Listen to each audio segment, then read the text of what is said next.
Here's a good example of something that you will need to deal with because you don't have a choice.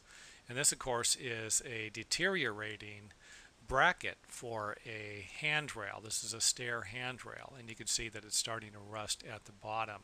Now, I made a couple other videos until I finally had to trash them all, and the main point I'd like to make in the video, without making it a 2 hour long video, would be that we need to deal with what we have.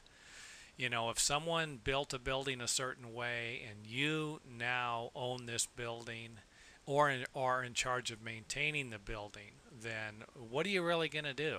You are stuck with it. And this is a good example of something like that. If the handrail's a little loose, if the caulking won't stick, water keeps getting behind the brackets, there's not a lot you can do about it, then I got you. I understand that. I feel your pain.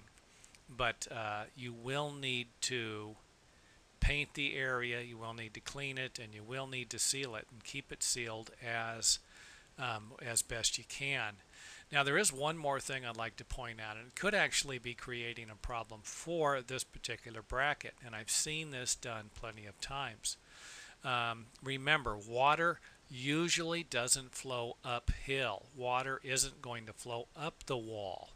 It usually runs down the wall. I know that's hard to imagine, but that's the way it is most of the time. I haven't seen it run uphill yet.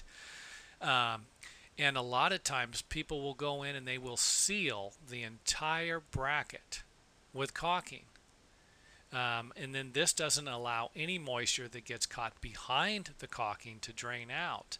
I'm suggesting that it wouldn't be a bad idea to seal around the upper area.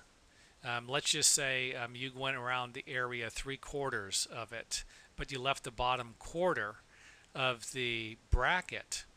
And again, if we had a circle with 360 degrees, you would leave 90 degrees of it, or even 45 degrees of the bottom of it um, open. So if you just left about 1/4 of an inch of the bottom bracket, I know I'm probably getting a little carried away here with my math, but just leave enough area so if any water does seep through the top of the bracket in between the tile and the bracket itself, at least as a place to drain out. And again, you can always try it. If it doesn't work, then try something else. You know, try anything else. So again, just to recap everything, you run into a situation like this. Remember, you can whine all you want to, and you can blame the builder and complain about whatever you got, but you're going to have to deal with it in a timely manner. And if something like this needs to be repaired once a month, then it wouldn't be a bad idea to repair it, figure out another method. And again, I don't really have the best, I don't have the perfect solution to every problem. Something like this looks like it should be caulked, and use a good sealant to caulk it. And if it's not working, try a different sealant. And if that's not working, leave the bottom exposed so the water can drain out. If that doesn't work, seal the entire thing. If that doesn't work, hey, I don't have any more ideas, but that doesn't mean someone else doesn't.